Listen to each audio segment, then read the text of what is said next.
bau busuk gitu kan, kayak bau amis, kayak bau apa ya, kayak bangke gitu. Terus gue pikir cuma babi ya, tapi baunya dari tenda si Iis. Gue bingung.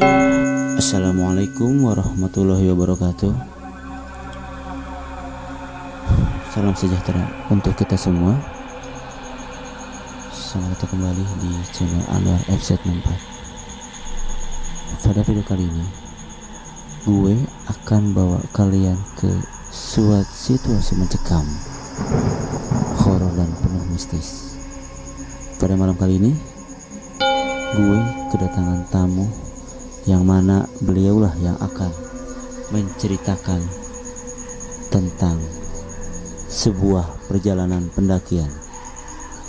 Bang Mufid Maulana, tonton terus video ini, jangan skip agar kalian tidak ketinggalan.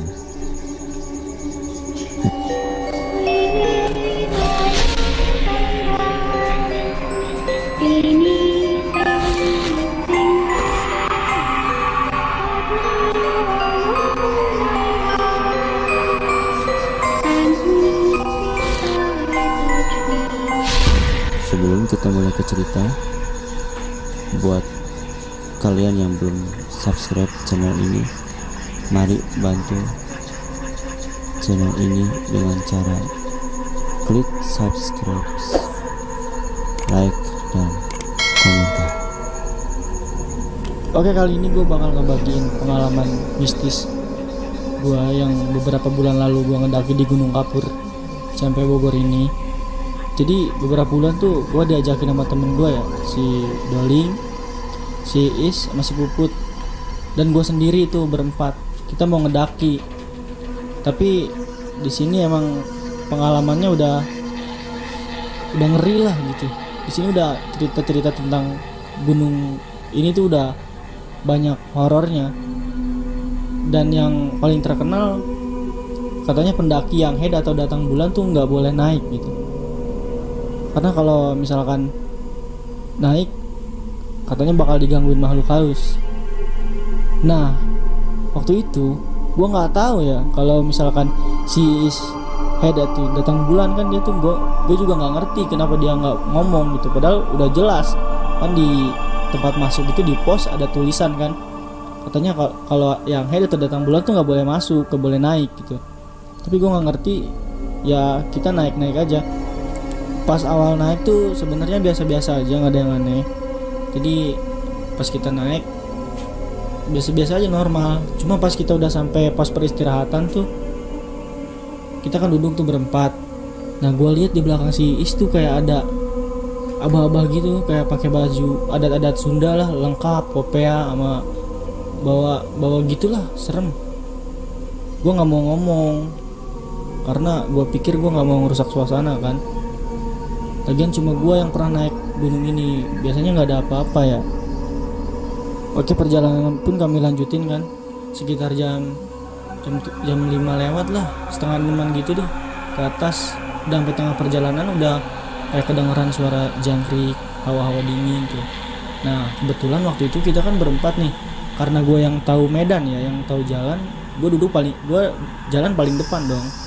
Gue, si Intan, si Doling, sama si Is. Ya, jadi pas gue lihat ke belakang sekitar 10 langkah, abah-abah yang tadi duduk di pos ikutin anjing. Serius gue, itu serius gue nggak bohong sumpah ya. Gue nggak tahu, gue pas kaget banget. Oke, pas kejadian itu gue pikir ya udahlah, yang penting nggak ngeganggu kita ini kan. Kemudian kita lanjutin tuh, nggak lama kita udah sampai ke pos ketiga kalau nggak salah ya. Nah, di sana kita istirahat dulu, kita rebahan, kita lemas-lemasin otot. Nah, si Is ngomong ke gua, katanya dia ngelihat hitam gede tinggi, katanya rambutnya panjang. Gua nggak ngerti lagi dia ngomong gitu, cuma gak gua gubris lah. Lagian gua takut, si Puput ketakutan juga kan, nanti pengen turun, apalagi kita udah lumayan deket. Jadi ya udahlah, takut. Ya udah gua bilang, ya udah asal mereka ngeganggu kita, udah kita lanjutin aja perjalanan. Nah pas kita udah lanjutin perjalanan, hawanya emang udah beda, angin kencang. Terus gak lama jalannya kayak gimana ya, kan treknya lurus nih, cuma bawahnya pengen ke kanan aja. Berhubung gue yang depan, gue ke kanan. Gue juga nggak tahu ya kenapa gue ke kanan. Kita ikutin jalan yang ke kanan itu, kemudian di belakang ada yang manggil.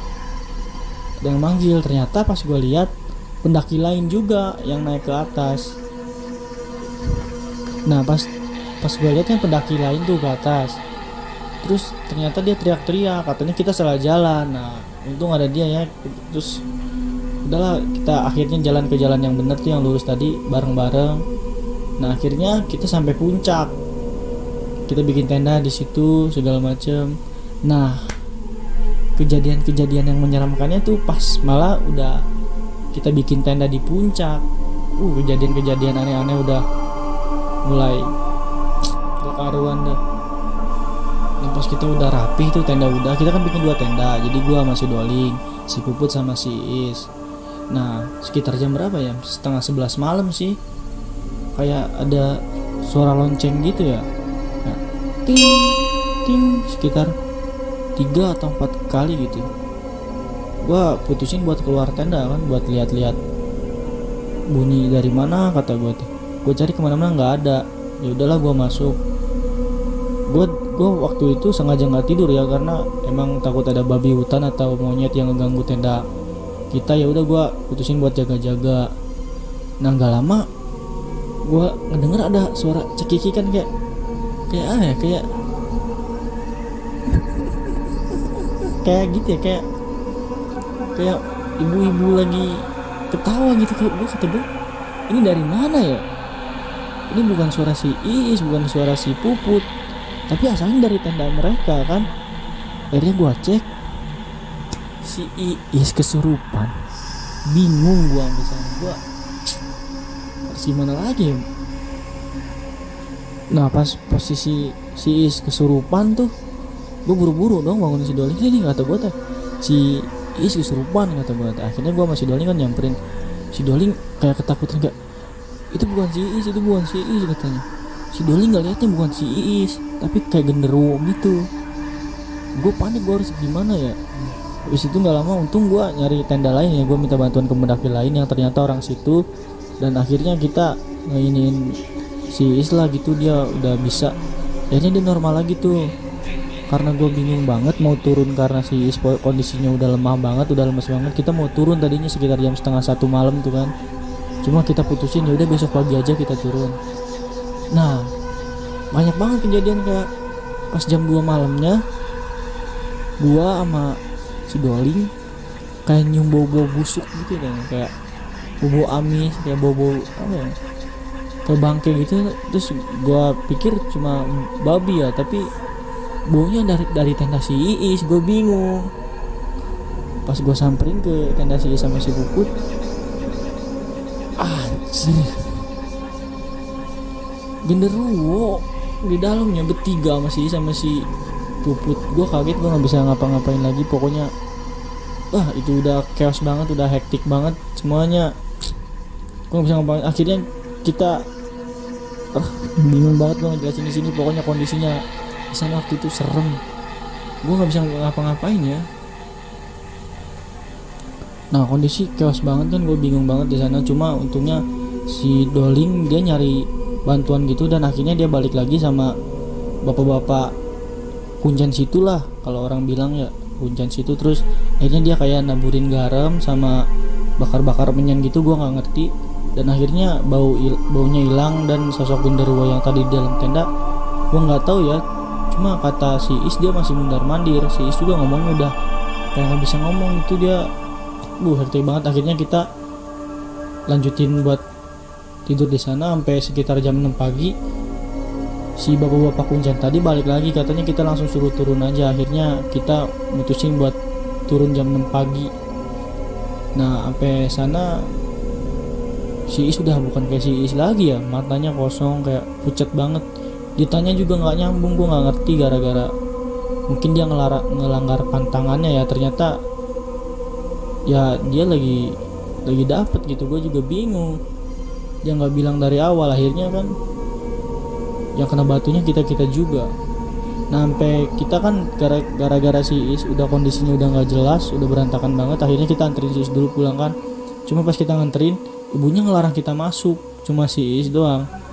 Jadi karena gue pikir semua baik-baik aja, gue pulang. Cuma ternyata minggu-minggu kesininya masih banyak kejadian. Cuma kalau mau nanti episode kedua.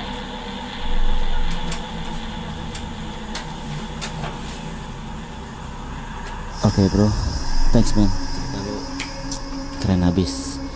Dan cukup sekian pertemuan kita kali ini. Dan gue sebenarnya masih penasaran banget nih cerita lo, dan yang keren banget ini gitu maksudnya.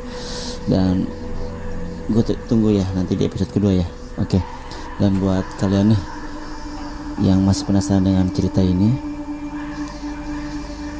stay tune terus di channel Anwar FC Tempat, dan jangan lupa subscribe dan nyalakan lonceng agar